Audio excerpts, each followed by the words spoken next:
For many travelers, there's a delicate balance when it comes to taking as many trips as you want and the amount of vacation days that you have. How do you maximize your time when you only have a small number of vacation days? In this video, we're gonna share 5 tips on how to get the most mileage out of your vacation days and how to maximize your time so that you can travel more this year. Hey guys, I'm Nick. This is Allie, and when we're not traveling full-time, we have jobs. In this video, we're gonna show you the exact strategies that we have used and still use to turn 2 or 3 weeks of vacation into 30 days of travel or more.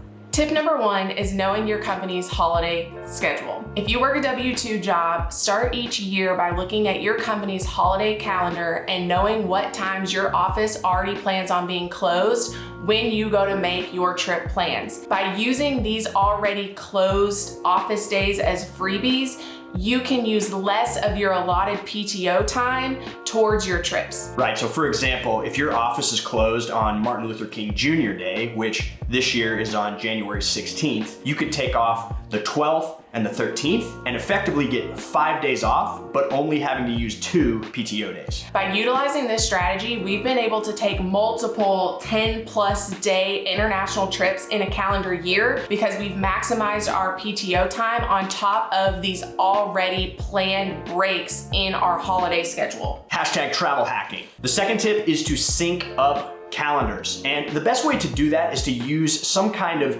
shared tool. So at the beginning of every year, when we have that calendar of company holidays and things like that, Allie and I are sitting down as a family and looking at that together. That puts us on the same page about potential date ranges and options for our trips that we want to take that year. That way we can look at those together, we can look at them separate and make decisions. There's a bunch of different easy and free ways to do this. It's probably an app you're already using.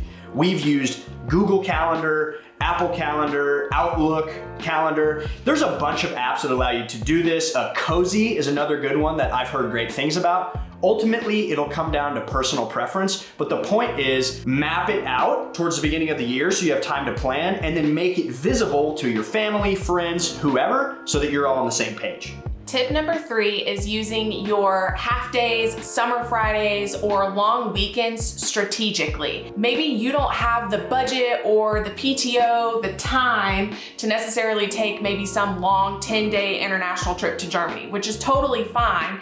You can find ways in your calendar to give yourself the break that you need through using these summer Fridays, half days, long weekends, whatever it may be. So for example, where I work, we get summer Fridays, which means my office closes at 1 p.m. on Fridays through the summer. Nick and I really love to go to Kansas City, which is only a 4-hour drive for us. So we'll utilize one of these summer Fridays to take a quick weekend trip, which feels like, a whole nother experience for us that adds to the number of trips that we have in the calendar year. Or you can look at using long weekends as a way to maybe do a little bit of a further getaway, but still stick within that kind of shorter time frame. So for example, you could take off the Friday before Memorial Day and only utilize 1 PTO day, but get a 4-day weekend. This is a great way to add trips to your calendar so that you get that time off without having to burn through a lot of your PTO, or maybe you only have a little bit of PTO to utilize. Don't just waste those days, use them strategically so you can still feel like you're getting a trip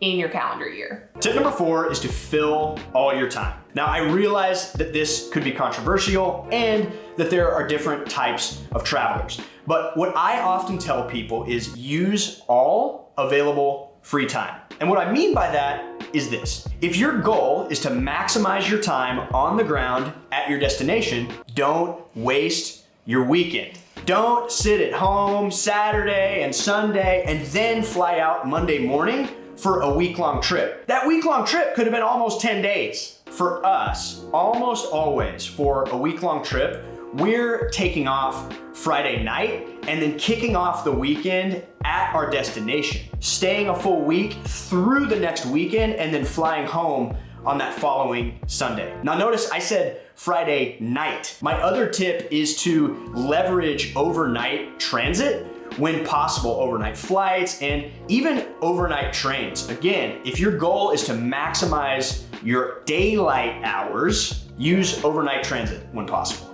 Tip number 5 is to take a workation. So if you are short on vacation days or you need creative ways to be able to go take a trip, I suggest trying a workation. If you work remotely or you have the opportunity to work remotely, taking a workation is a great way to see a new place without having to burn vacation time. If you get to travel for business, you could always tack on a couple of extra personal vacation days at the end to get out and explore a new place. Not only is this a great way to see a new place, but recent studies have also suggested that there are strong benefits for both employees and employers. Yeah, in one of these recent studies, over 80% of employees said that workations actually helped increase their productivity as well as helped them mitigate burnout.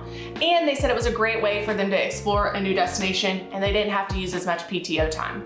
We want you to travel more in 2023. Yes, that's right. Make a plan, get creative, and use all of your available time. Hey, if you got value out of this, please like this video. It actually helps. And subscribe to our channel for more travel tips.